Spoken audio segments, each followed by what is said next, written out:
ایک بزرگ کا واقعہ ہے, کتابوں میں لکھا ہے, مجھے اس کی سند کی تحقیق نہیں ہے. بعض واقعات ثابت نہیں ہوتے, ان میں سچ کا بھی امکان ہوتا ہے, جھوٹ کا بھی, لیکن ان سے جو مضمون ثابت ہوتا ہے وہ بالکل ٹھیک ہوتا ہے. تو کہتے ہیں ایک بزرگ حج پہ جاتے تھے, حج کرتے آواز آتی کہ بھائی حج قبول نہیں ہوا. اگلے سال پھر حج پہ چلے جاتے, پھر آواز آتی حج قبول نہیں ہوا. تو کئی سال ایسے ہی ہوتا رہا, قبول نہیں ہوا, قبول نہیں ہوا. تو کسی نے ان سے پوچھا کہ حضرت آپ کو ہر سال حج کے بعد آواز آتی ہے غیب سے کہ قبول نہیں ہوا, تو پھر آپ کرتے کیوں ہیں؟ کہتے ہیں بھائی میرے بس میں تو یہی ہے. ٹھیک ہے نا, میرے بس میں کیا ہے؟ اب میں تکبر میں آ جاؤں, بولوں قبول اللہ جا, تو نہیں کر رہا تو جاؤ, ہم بھی نہیں کر رہے. دنیا میں انسانوں کے ساتھ تو ایسا ہو سکتا ہے بھائی, میں 3 دفعہ آپ کسی بندے کو منائیں گے, میرا عذر قبول کر لے, پھر بھی نہیں کرے گا, بولے گا بھاڑ میں جا یار, تجھے منانے کے علاوہ بھی تو اور بہت سارے غم ہے نا. انسانوں کے ساتھ ایسا کیا جا سکتا ہے, اللہ کے ساتھ ایسا نہیں. اللہ کو جھکنے والے لوگ پسند ہیں بھائی. غم میں دیا تو غم میں تسلی رکھو, خوشیاں دی تو خوشی میں اتراؤ نہیں, کس کا شکر ادا کرو؟ میرا شکر ادا کرو. تو اللہ کو ایسے لوگ پسند ہے. قرآن میں اللہ ایسے ہی لوگوں کی تعریفیں کرتا ہے. 2 طرح کے لوگ بتاتا ہے, غم میں پاگل ہو گئے اور غم میں صبر کیا, انہوں نے شکر کیا تو اللہ نے ان کے غموں کو بھی دور کر دیتا ہے اللہ تعالیٰ, ورنہ اسی غم میں صبر کی توفیق دے دیتا ہے. تو وہ بزرگ ہر دفعہ حج کر رہے ہیں, آواز آ رہی ہے قبول نہیں, قبول نہیں, قبول نہیں. لوگوں نے کہا پھر کیا فائدہ؟ انہوں نے کہا بھائی ہم تو اس کے علاوہ ہم تو بندے ہیں یار, ہم تو کرتے رہیں گے.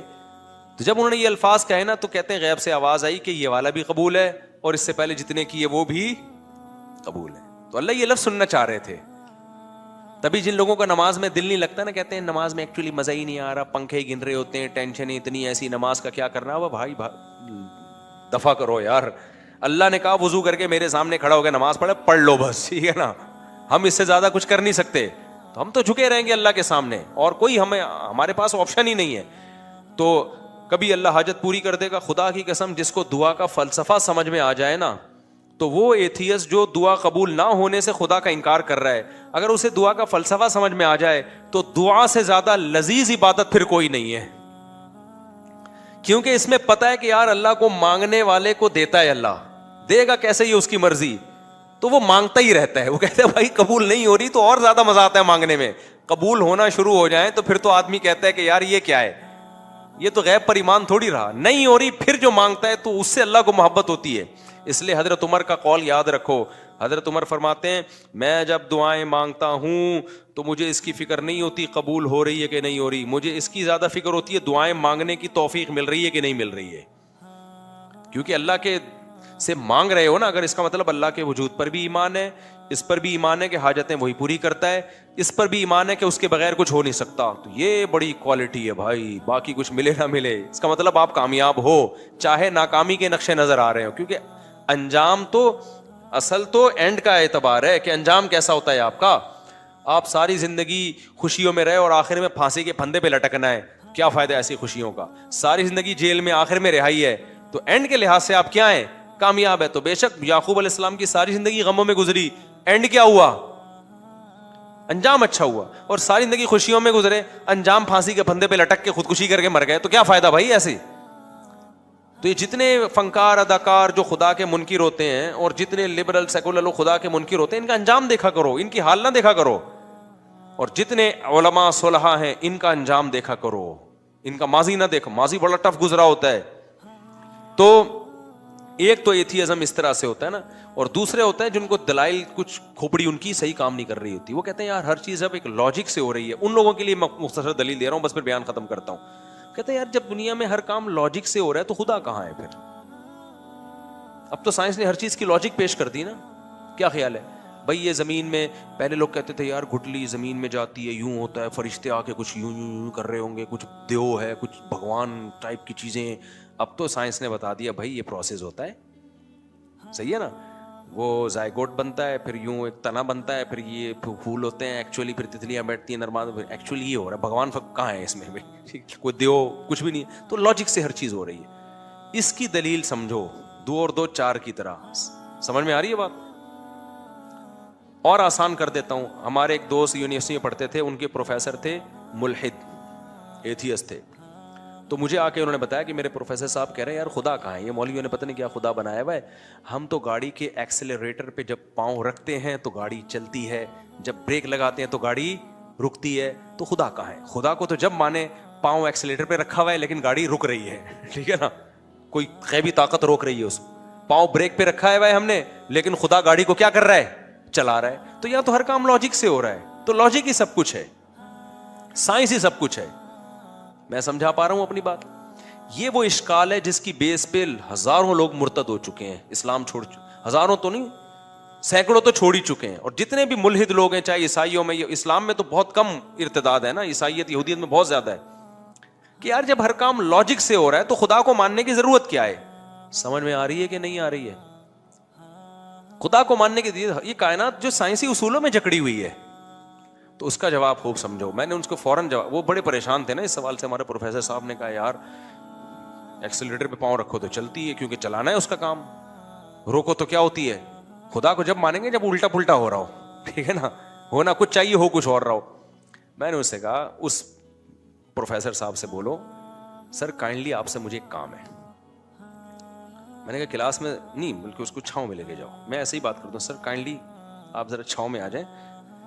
اور یہ بھی قرآن سے ہی نکالا ہے, قل انما اعیذکم بواحدہ ان تقوموا للہ مثنی وفرادا, کہ اے نبی آپ ان سے کہو کہ تم لوگ ایک ایک دو دو اکٹھے ہو کے غور کرو میری بات پہ. بعض دفعہ مجمع میں غور کرنا بڑا مشکل ہوتا ہے, تو ایسا کرو ذرا چھاؤں میں آ جائیں. سر کائنڈلی آپ سے مجھے ایک کوشچن ہے. تو کہنے لگے کیا؟ میں نے کہا اپنے ٹیچر سے چھاؤں میں لے جا کے نا ٹھنڈا کرنا, ایک دم افراتفری میں نہیں. بعض دلائل آپ پھینک دو گے نا جلد بازی میں تو ایسے جیسے پھینک دیا آپ نے, سامنے والا سیریس نہیں لیتا. میں نے کہا تمیز سے سائڈ پہ لے جا کے سر سے ایک بات کریں. سر آپ یہ بتائیں کہ گاڑی میں چینجنگ چینجر کے بغیر نہیں ہو رہی, لاجک ہے, یہ لاجک کی بات ہے نا. جب تک گاڑی رکی ہوئی ہے تو چلے گی جب تک چلانے کے لیے کوئی قوت استعمال نہ ہو, ہے. جب رکنا ایک کنڈیشن ہے, یہ کنڈیشن چینج ہوتی ہے, گاڑی رکنا ایک کنڈیشن ہے نا, دوسری کنڈیشن کیا ہے؟ چلنا, حرکت میں آنا, گاڑی کا موو ہونا. تو گاڑی میں موومنٹ پیدا نہیں ہوتی جب تک کوئی موور نہ ہو, اور گاڑی چل رہی ہو ایک کنڈیشن ہے, رکے گی نہیں جب تک کوئی اسٹاپر نہ ہو. کیا خیال ہے؟ تو چینجنگ کے بغیر جس چیز میں چینجنگ نہیں ہو سکتی تو کریٹنگ ہو سکتی ہے آٹومیٹیکلی خود بخود. ابے کیا ہو گیا؟ دیکھو آپ لوگ چھاؤں میں آؤ یار سارے, ایسے مجمع میں سمجھو. سوچ رہا ہوں آپ کو بھی چھاؤں میں ایک ایک کر کے لے کے جاؤں پھر سمجھاؤ. اب مجھے ایک بات بتاؤ, کوئی پاگل دنیا میں ایسا, اس کے لیے بہت افلاطونی کی ضرورت نہیں ہے. خدا کے وجود کے لیے کوئی بہت بڑا سائنسدان بننا ضروری نہیں ہے. 2 اور 2 4 کی طرح کچھ کامن اصول ہیں. اب مجھے ایک بات بتاؤ, کوئی سائنسدان یہ کہے کہ جب تک چینجر نہیں ہوگا گاڑی میں چینجنگ نہیں ہوگی. کوئی کہ اچھا سر یہ گاڑی بنائی کس سائنسدان نے؟ کہ بن خود بخود گئی تھی. آپ بولو گے ابے یہ کیا بات کر رہا ہے یار تو, کریٹنگ تو زیادہ مشکل کام ہے, وہ خود بن گئی. اب دھکا خود نہیں, اب جب تو بن بھی خود گئی ہے تو چل بھی خود لے. وہ عمر شریف کا لطیفہ اکثر مجھے یاد آتا ہے. کسی نے کلپ, ہم نے بچپن میں یہ دیکھا تھا تو اب کسی نے کلپ بھیجا تھا نا, تو وہ بچپن میں نا وہ عمر شریف کے شو دیکھتے تھے, پھر بعد میں ہم نے تو ٹی وی سے توبہ ہی کر لی تھی. اس میں پھر بے حیائی پھیلنا بہت زیادہ آنا شروع ہو گئی تھی. میں اس لیے کہہ رہا ہوں اب بچے یہ نہ دیکھا کریں پروگرام, بچپن کی باتیں. تو اس میں یہ تھا کہ وہ اس کے جو کوئی تھا جاننے والا نا, اس کو, ہاں اس کو خود بھولنے کی بیماری ہوتی ہے عمر شریف کو. عمر شریف کو کس کی بیماری ہوتی ہے؟ بھولنے کی. تو اس کو بھولنے کی بیماری تھی تو وہ کسی کے گھر گھس جاتا تھا ایسے مذاق میں. جب پٹنے لگتا تو بولتا بھائی ہم تو بھولے سے چلے گئے تھے تمہارے گھر. تو ایسے ہی کسی نے بتایا کہ کسی کے گھر میں نا شلوار رہ گئی اس کی, ایسی مذاق ہے حقیقت میں نہیں سمجھ لیں آپ. تو وہ ایک شخص شلوار لے کر آ رہا ہے, اس سے عمر شریف سے کہہ رہا ہے یہ شلوار کیا کہہ رہی ہے, یعنی ایک پیغام دے رہی ہے نا کہ تو میرے گھر میں آیا اور کپڑے چھوڑ کے چلا گیا, اس کا مطلب یہ کوئی غلط میسج دے رہی. بتا یہ شلوار کیا کہہ رہی ہے, یہ پاجامہ کیا کہہ رہا ہے. وہ بتا رہا ہے بھائی میں نہیں ہوں, یہ غلطی سے پتہ نہیں کس کا پاجامہ ہے, مجھے کیا پتا, میں تو بھولنے کی بیماری. کہہ رہے نہیں یہ پاجامہ کیا کہہ رہا ہے. کہہ رہے جب سب کچھ پاجامے سے ہی پوچھ لینا پھر کیا کہہ رہا ہے. جب یہ بتا سکتا ہے تو پھر یہ کس سے پوچھ لے, تو پاجامے سے ہی پوچھ لے, وہ تجھے بتا دے گا کیا کہہ رہا ہے. تو ایسے ہی میرے بھائی گاڑی جو ہے, اس گاڑی سے آپ خود پوچھ لو کہ کمبخت تو چل نہیں سکتی ہے خود بخود, اگر تو آٹومیٹیکلی خود بنی ہے تو پھر چل بھی خود لینا. تو چلانے کے لیے کیوں تجھے ایک بندہ چاہیے جو انجن اسٹارٹ کر کے ایکسیلیٹر پہ پاؤں رکھے. یہ عجیب بات ہے, بنی خود بخود ہے, چلانے کے لیے بندے آئیں گے تو چل بھی خود لے, تو چلانے کے لیے کیا ضرورت ہے. ایسے ہی گاڑی اگر آٹومیٹیکلی خود سے نہیں بنی, کسی سائنسدان نے بنائی ہے, تو سائنسدان تو اور زیادہ عجیب چیز ہے یار, جس نے اس گاڑی کو بنا دیا. کریٹر زیادہ عجیب ہوتا ہے جو موجود ہے, یا جو بنی ہوئی چیز زیادہ عجیب ہوتی ہے. اچھا مجھے بتاؤ, یہ موبائل جس سائنسدان نے بنایا, آپ کو جب یہ سائنسدان آ جائے نا جس نے یہ بنایا, وہ تو بہت سارے سائنسدانوں نے مل کے بنایا, فرض کرو کسی ایک نے بنایا, تو آپ اس موبائل کی زیادہ ویلیو دو گے, سائنٹسٹ کو زیادہ ویلیو دو گے؟ سائنٹسٹ کو زیادہ ویلیو دو گے یار, یہ جو یہ بنا سکتے اور پتہ نہیں کیا کیا بنا لے یار. یہ تو گاڑی سے زیادہ ویلیو تو اس سائنسدان کی ہے جس نے گاڑی کو ایجاد کیا, تو وہ تو اور زیادہ پیچیدہ چیز ہے بھائی. کمال کی بات ہے, وہ سائنسدان ایوالو ہو کے آٹومیٹیکلی اگ کے کھڑا ہو گیا وہ, اور جو وہ چیزیں بنا رہا ہے وہ اس کریٹر کے بغیر, موجد کے بغیر بن نہیں سکتی. تو اس سے پتا چلتا ہے کہ بھائی یہ کائنات میں, ہم تو سائنس کے اصول کو مانتے ہیں, ان لاجیکل کام کائنات میں کچھ بھی نہیں ہے. تو ہم کہتے ہیں ان لاجیکل یہ نہیں ہے کہ کائنات کا کوئی خالق ہے, ان لاجیکل یہ کہ یہ کائنات خود بخود بنی ہے. نہیں ہے بات, میرا خیال ہے یہ کہنا کہ آٹومیٹیکلی خود بخود بن گئی, یہ ان لاجیکل بات ہے, کیونکہ کائنات میں ان لاجیکل کام نہیں ہوتا. تو یہ ان لاجیکل کیسے ہو گیا کہ جو کائنات حرکت نہیں کر سکتی تو وہ خود بن کیسے سکتی ہے؟ نیوٹن نے کہا تھا نا, جو چیز حرکت میں ہمیشہ حرکت میں رہے گی جب تک کوئی اس کو روکے گا نہیں, جو رکی ہوئی ہمیشہ رکی رہے گی جب تک کوئی چلائے گا نہیں. نیوٹن اگر ہوتا تو میں چھاؤں میں لے جاتا اس کو. میں کہتا سر ایک چیز آپ کہنا بھول گئے ہیں کہ یہ کائنات اگر نہیں ہے تو جب تک کوئی ہو, جو چینجر کے بغیر نیوٹن کے قانون کا لا کا حاصل یہ ہے کہ چینجر کے بغیر چینجنگ ممکن نہیں ہے. میں کہتا سر ایک جملہ اپنے لا میں اور بڑھا دیں کہ جب چینجر کے بغیر چینجنگ نہیں ہے تو کائنڈلی ایک اور سائنس کا لا آپ بڑھا دیں, تاکہ یہ ہمارے یونیورسٹیوں کے لوگ جو اللہ رسول کو نہیں مانتے, آپ کو بہت مانتے ہیں, وہ ایک جملہ بڑھا دیں کہ کریٹر کے بغیر کریٹنگ بھی نہیں ہو سکتی.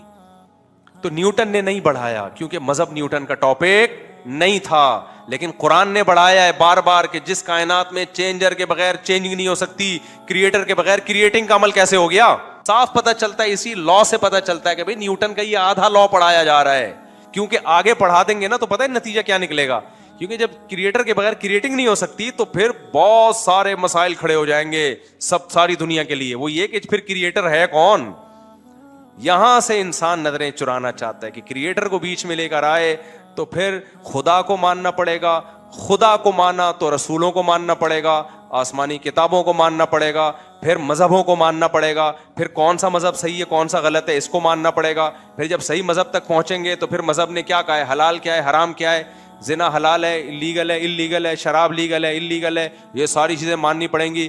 بالآخر آپ آ کے پھنستے چلے جاؤ گے بہت ساری پابندیوں میں. تو بہت ساری پابندیوں سے آزاد کرانے کا طریقہ یہی ہے کہ نیوٹن کے آدھے لا کو لیا جائے, آدھا لا جو نیوٹن کے لا سے مزید اخذ, نیوٹن نے تو نہیں کہا لیکن اخذ کیا جا سکتا تھا, اس پہ بحث ہی نہ کی جائے, اس کو کہا یہ ان لاجیکل ہے.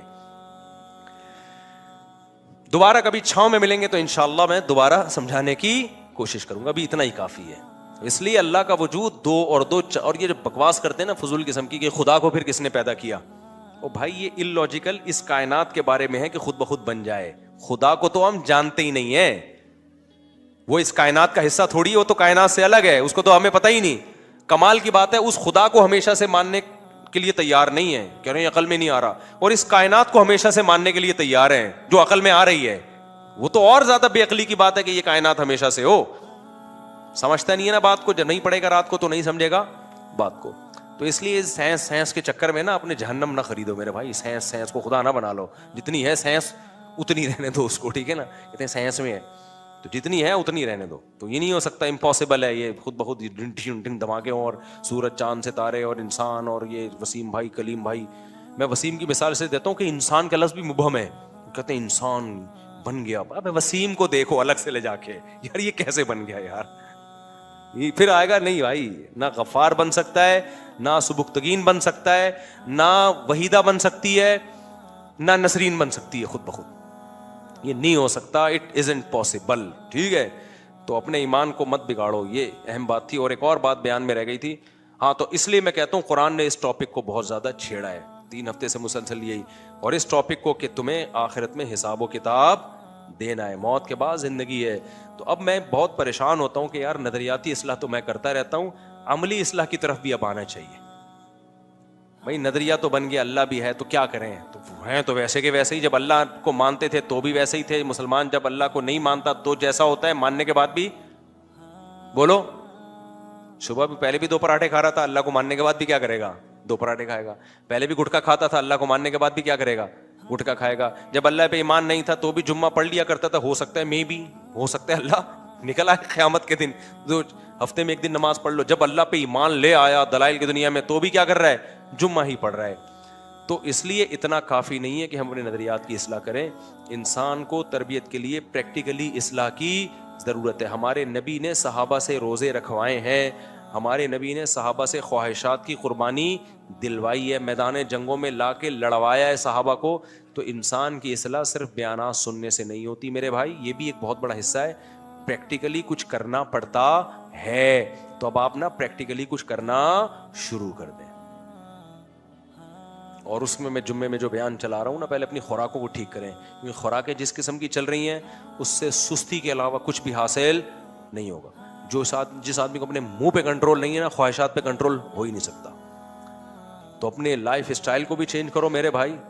آڑے ترشے ہو تو سیدھے ہو جاؤ, ٹیڑھے میڑھے چل رہے ہو.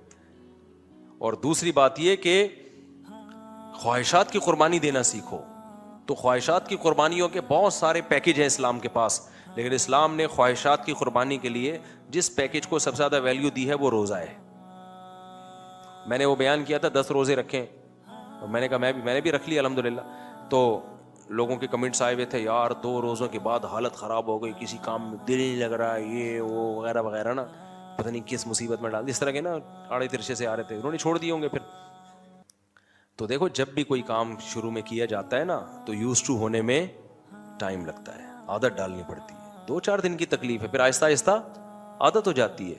لیکن کچھ خواہشات کی قربانی دینی پڑے گی. پیڑے کھا کے دین اور مذہب پہ نہیں چلا جاتا کہ لڈو بھی کھاتے رہو, گٹکے بھی کھاتے رہو, سگریٹ بھی پیتے رہو, شراب بھی پیتے رہو, لڑکیوں کو تاڑتے بھی رہو, فحش فلمیں بھی دیکھتے رہو. بے میرا خدا پر ایمان ہے, میں ڈارون پہ لعنت بھیجتا ہوں. میں کس کو مانتا ہوں؟ مفتی صاحب نے انڈوں والی مثال بڑی زبردست دی تھی. تو پھر تو کس نظریے کی اصلاح ہی ہوتی رہے گی, عمل تو کچھ بھی نہیں ہوگا. تو اسلام کو تو عملی لوگ چاہیے, عملی لوگ قربانی کے بغیر نہیں. اور ایک آخری بات, کچھ خواہشات ایسی قربان کرنی پڑتی ہیں کہ وہ ایک کنٹینیو ایک لمبے ٹائم تک قربان کرنا ممکن ہی نہیں ہے. کچھ خواہشات ایسی ہیں وہ آپ کی باڈی کی ریکوائرمنٹ ہے. جیسے میں آپ سے کہتا ہوں روزہ رکھو, آپ کہو گے ٹھیک ہے جی روزہ رکھ لیں گے, ہم بھوکے پیاسے رہ لیں گے.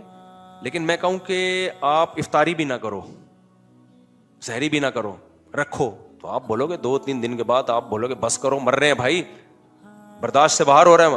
میں کہوں گلوکوز کی بوتل چڑھا لو جا کے, مرنے سے آپ نے چڑھا لی, تھوڑا سا انرجی آ گئی, چل رہے ہیں, پھر کھانے کا دل چاہ رہا ہے گلوکوز. 4-6-8 دن کے بعد آپ کا تقویٰ ٹوٹے گا, آپ بولو گے ایسی کی تیسی, یار میں یہ مذہب کو مانتا ہی نہیں, باغی ہو جاؤ گے مذہب کے. اسی طرح یاد رکھو جیسے پیٹ کی خواہش روٹی ہے نا, ایسے ہی مرد کی خواہش عورت ہے, عورت کی خواہش مرد ہے. یہ باڈی کی ریکوائرمنٹ ہے, یہ کوئی ڈاکٹروں نے نہیں ہم کو سکھایا.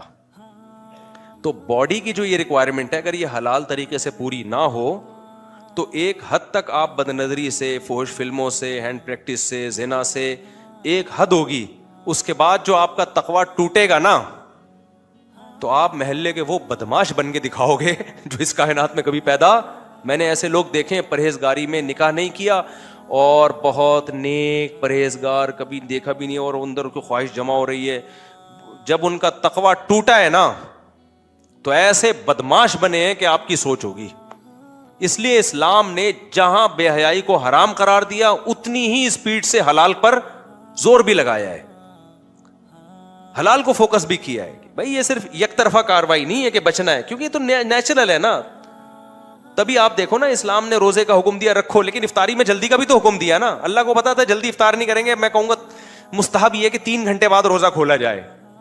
تو کتنے لوگ مستحبات پر عمل کرتے, ہو سکتا ہے 3 گھنٹے بعد روزہ کھول کے آپ کہتے بس اللہ آخری روزہ تھا, آج کے بعد مجھ سے روزے کا کبھی بھی نہیں کہنا. پھر رمضان کا روزہ رمضان کے روزے میں 30 روزوں کے بعد پھر عید کا دن بھی رکھ دیا کہ بس بھائی بہت ٹینشن ہو گئی, اب عید کا دن ہے, اب خوشی مناؤ. تھوڑا سا وہ ٹینشن کیا ہوگی اب تمہاری, دین فطرت ہے نا, ہماری باڈی اور ہمارے جو جذبات ہیں ان کا بھی خیال کرتا ہے نا اسلام. تو اسی طرح یاد رکھو ہمارے ہاں خانقاہوں میں بزرگان دین کے ہاں بد نظری کے خلاف تقریریں بہت ہو رہی ہیں, ہونی چاہیے. تبلیغ میں جاؤ تو سکھایا جاتا ہے یہ نہ کرو وہ نہ کرو, انٹی کو نہ دیکھو فلانی کو نہ دیکھو, اور ایسی ایسی روایتیں بھی سنائی جاتی ہیں جس نے کسی انٹی کو دیکھا پتہ نہیں سر میں کیل ٹھوک دی جیسے, کچھ اس طرح کی بھی کچھ روایت ہے نا, تو ایسے ایسے سلبا ڈر جاتے ہیں. اب لیکن پراٹھے تو کھا رہے ہیں. جو ہارمونز کی سیٹنگ ہے وہ تو آؤٹ ہو رہی ہے نا. ہارمونز کسی کے چچا کا نام نہیں ہے, ٹھیک ہے نا.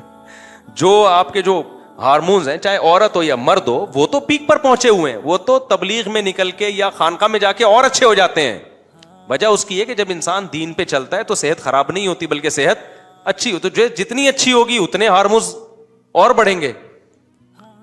اعتکاف میں لڑکے بیٹھتے ہیں نا, کہتے ہیں ہم آئے تھے بے حیائی چھوڑنے کے لیے, یہاں تو ہمیں اور زیادہ خواہش پیدا ہو گئی ہے. میں کہتا ہوں بھائی مسجد کے ماحول میں تو یہ صحت اچھی ہوتی ہے, انسان کی روحانی قوت ملتی ہے تو اور صحت اچھی ہوگی. تبلیغ میں نکل کے اور صحت اچھی ہوگی, جتنا دین پہ آؤ گے اور صحت اچھی ہوگی. تو یہ جذبات کم نہیں ہوں گے, بلکہ یہ دنیا دار لوگ ہیں ان میں جذبات نہیں ہوتے. ہارمون وارمونز ان کے, یہ تو میڈیسن کھا کھا کے تو ان کے تھوڑے بہت 2-4 ہارمونز پیدا ہوتے ہیں جس سے یہ فوراً فائدہ اٹھا لیتے ہیں کہیں یہ بھی نہ غائب ہو جائے. اصل تو صحت ہوتی دیندار لوگوں میں ہے, روزہ رکھنے والوں میں, نماز پڑھنے والوں میں, تہجد گزاروں میں ہوتی ہے. تو اب ان کا ہمارے یہاں حل یہ بتایا جاتا ہے کہ نظر کی حفاظت اور فحش فلمیں چھوڑ دو, 100% چھوڑو, لیکن فوراً اس کا آلٹرنیٹ تلاش کرو. آپ صبح سحری کے وقت جب روزہ رکھتے ہو نا, دوپہر سے ہی افطاری کی تیاری شروع کر دیتے ہو کہ بھائی مغرب کے بعد روزہ ختم ہوگا تو پہلے سے پتا ہو کیا پکانا ہے. ایسا تھوڑی ہے افطاری کا ٹائم آ گیا آپ سوچ رہے ہیں ابے کچھ انتظام تو ہے ہی نہیں. تو فحش فلمیں بھی چھوڑو بھائی, اور یہ سارے الٹے کام چھوڑو, لیکن فوراً پہلے نکاح کا انتظام کرو. اور اس میں جو رکاوٹیں آئی ہیں لات مار کے اڑا دو ان رکاوٹوں کو, ایسی کی تیسی. یہ لفظ سیکھ لو, ایسی کی تیسی بہت زبردست لفظ ہے. کوئی کسی کا باپ نہیں روک سکتا یار, تو کرو نکاح. کوئی کسی کا باپ میں طاقت ہی نہیں ہمیں روک کے دکھائے. تو یہ اس میں آپ کو جب تک کانفیڈنس پیدا نہیں ہوگا تو گندگیوں میں گھسے رہو گے, اور اتنا اندر گھس جاؤ گے کہ نکاح کے بعد پھر یہ گندگیاں نہیں چھوٹتی. ہم ایسے لوگوں کو جانتے ہیں زنا کے عادی ہو گئے, شادی کے بعد کہتے ہیں زنا نہیں چھوٹتا ہم سے. ان کی فیملی لائف بہت خراب ہو جاتی ہے, برباد ہو جاتی ہے. تو اس پیک پہ پہنچنے سے پہلے کر لو نا. تو میں یہ کہہ رہا ہوں نظریات کی اصلاح کے ساتھ ساتھ تھوڑا عملی اصلاح بھی کرنا شروع کر دیں. نماز چھوٹتی ہے جرمانہ لگائیں اپنے اوپر, اپنے آپ کو ایسے ڈھیلا نہ چھوڑیں کہ بھائی چلو کل سے میں فجر پڑھوں گا. کل تو آئے گی نہیں کبھی. آپ ابھی لکھو بھائی کل اگر فجر کا ناغہ ہوا تو ناشتہ ختم. کچھ تو سزا دو نا. 3 دن ہو سکتا ہے ناشتہ بھی نہ کرو, فجر بھی نہ پڑے, شیطان کہے گا تیرا ناشتہ تو ہو نہیں رہا, فجر بھی گئی ناشتہ بھی گیا تو چل ناشتہ شروع کر دے. نا نا نا نا نا بھائی اس سزا پہ قائم رہوں گا. ناشتہ اسی دن ہوگا جس دن فجر پڑھوں گا. فجر گئی تو ناشتہ دوپہر 1 بجے سے پہلے کچھ کھانا ہی نہیں ہے. کچھ تو سزا دو, کچھ تو تھوڑا سا تھپڑ مارو اپنے آپ کو. 3 دن 4 دن کے بعد ہو سکتا ہے فجر کی نماز کی توفیق مل جائے. تو کچھ تو آگے بڑھو بھائی, کچھ اب ہلو جلو, ٹھیک ہے نا. بہت ہو گئے ہیں بیانات, 20 سال سے میرا خیال ہے یہی کام کر رہا ہوں, لیکن عملی طور پر نا کچھ زیادہ نظر نہیں آتا اتنا اثر لوگوں پہ. نظریاتی اصلاح تو بہت ہو رہی ہے, عملی اصلاح نہ خواتین میں نہ مردوں میں نظر آ رہی ہے. شادیوں پہ بیان سن کے خوش ہو کے چلے جاتے, کرتے پھر بھی نہیں ہے. تو اب تھوڑا سا ایک اسٹیپ آگے بڑھو. کوئی گناہ آپ کے اندر ہے تو اپنے اوپر کیا رکھو, سزا, پنشمنٹ ہونی چاہیے. ایک دم سے برائیاں نہیں چھوٹتی ہیں, اسٹیپ بائی اسٹیپ چھوٹتی ہیں. ایک دم سے کوئی کروڑ پتی نہیں بن جاتا, اور جو ایک دم سے کروڑ پتی بنتے ہیں نا ان کا دماغ ویسے بھی آؤٹ ہو جاتا ہے. ہمارے دوست نے مسقط میں بڑا اچھا شعر سنایا, کسی انڈین شاعرہ کا شعر ہے کہ جو خاندانی رئیس ہوتے ہیں مزاج رکھتے ہیں نرم اپنا. ہو سکتا ہے شعر میں آگے پیچھے کر دوں. جو خاندانی رئیس ہوتے ہیں رکھتے ہیں مزاج نرم اپنا, تمہارا لہجہ بتا رہا ہے تمہاری دولت نئی نہیں ہے. ایک دم سے کروڑ پتی بنتا ہے نا, اس کو اوپر سے میٹر شارٹ ہو جاتا ہے, پھر وہ غریبوں کو گالیاں دینا شروع کر دی. اس کی علامت ہوتی ہے نیا نیا پیسہ آیا ہے. خاندانی رئیس نہیں, جو خاندانی ہوتے ہیں وہ غریبوں کو کی توہین نہیں کرتے. تو ایک دم سے نہ پیسہ آتا ہے لوگوں کے پاس. بہت ہی کچھ لوگ ہوتے ہیں جن کے پاس اچانک آئے تو کھوپڑی آؤٹ ہوتی ہے, تو ایک دم سے یو ٹرن لے کے انسان نیک بھی نہیں بن جاتا. کوشش تو یو ٹرن لینے کی کرے لیکن جھٹکے لگیں گے اس میں. ایسا نہ ہو کہ آپ کہیں میں ایک دم سے نہیں, میں تھوڑا تھوڑا ہی بنوں گا, پھر تو بنو گے ہی نہیں. نیت تو یہ کرو ایک دم سے بننا ہے, لیکن عملی طور پر ایسا ہوگا نہیں, جھٹکے آتے رہیں گے, گر کے اٹھتے رہو, سنبھلتے رہو, گناہ ہو گیا توبہ کرو. لوگ کہتے ہیں ہم 20 دفعہ گناہ کر کے 20 دفعہ توبہ کی, چھوٹ ہی نہیں رہا. کہتے چلو یار 20 دفعہ گناہ کے بعد 20 دفعہ توبہ کا ثواب بھی تو فری پھوکٹ میں مل رہا ہے نا. پہلے تو گناہ کر کے توبہ ہی نہیں کر رہے تھے, خالی گناہ ہی گناہ تھے, اب توبہ کا ثواب بھی تو آ رہا ہے نا. تو توبہ کرتے رہو, چھوٹ جائیں گے گناہ چپکتے نہیں ہیں انسان کے ساتھ. جب صحیح سمت میں جانے کی کوشش کرتا ہے سیٹ ہو جاتا ہے, کوئی اتنا بڑا مسئلہ نہیں ہے. ہلکا لو اس کو, بہت زیادہ ہلکا اس سینس میں کہ مشکل نہیں ہے, لیکن جرمانہ لگاؤ اپنے اوپر, کوئی سزا دو اپنے آپ کو. جب گناہ ہوگا تھوڑی سی سزا اپنے آپ کو چپت لگانی پڑے گی, اور پھر بے شک ہو جائے پھر دوبارہ چپت لگا دو, پھر ہو جائے پھر. جب میں گارنٹی سے کہتا ہوں جو اپنے آپ کو سزا دے گا نا اس سے گناہ چھوٹیں گے. یہ ہو نہیں سکتا کہ ہاں یہ اگر اس نے سزا دینا ہی چھوڑ دی مایوس ہو کے کہ یار گناہ تو چھوٹ نہیں رہا. ایک آدمی کو عادت تھی برے کام کی, میں نے اس سے کہا جب یہ برا کام ہو 10 رکعت نفل پڑھو کھانا کھانے سے پہلے, کیونکہ ایسا نا پوری زندگی میں جب چاہو 10 رکعت نفل پڑھ لو, ایسا نہیں ہو. میں نے بولا کہ عشاء کا کھانا اس وقت تک نہیں کھاؤ گے جب تک 10 رکعت نفل نہ پڑھ لو, اور دوبارہ گناہ ہونے سے پہلے نہ پڑھ لو. تو وہ گناہ کرتا, 10 رکعت نفل پڑھتا, پھر گناہ کرتا, پھر 10 رکعت نفل پڑھتا, پھر گناہ کرتا. مجھے کہہ رہا ہے یار یہ تو میں نے کہا دیکھو کمی آئے گی, ایسا نہیں ہوگا جتنی دفعہ پہلے کرتے تھے اتنی دفعہ ہو رہا ہے, اس میں کچھ کمی آئی. کہہ رہے ہاں پہلے اگر یہ 6 دفعہ گناہ ہو رہا تو اب 4 دفعہ ہو گیا ہے. میں نے کوئی بات نہیں, کنٹینیو اسی کو چلاؤ, 4 سے 3 پہ آؤ گے, 3 سے 2 پہ آؤ گے, 2 سے 1 پہ آؤ گے, پھر ہو سکتا ہے مہینے میں ایک دفعہ ہو. شیطان کہے گا یار چھوٹا تو اب بھی نہیں نا, مہینے میں 1 دفعہ تو ہو ہی رہا ہے نا. تو شیطان کو بولو کہ بھائی جب اتنی دفعہ ہو رہا تھا اب مہینے میں 1 بار پہ آ گیا ہوں, اس کا مطلب کمی آ رہی ہے, انشاءاللہ 2 مہینے میں 1 بار پہ آئے گا.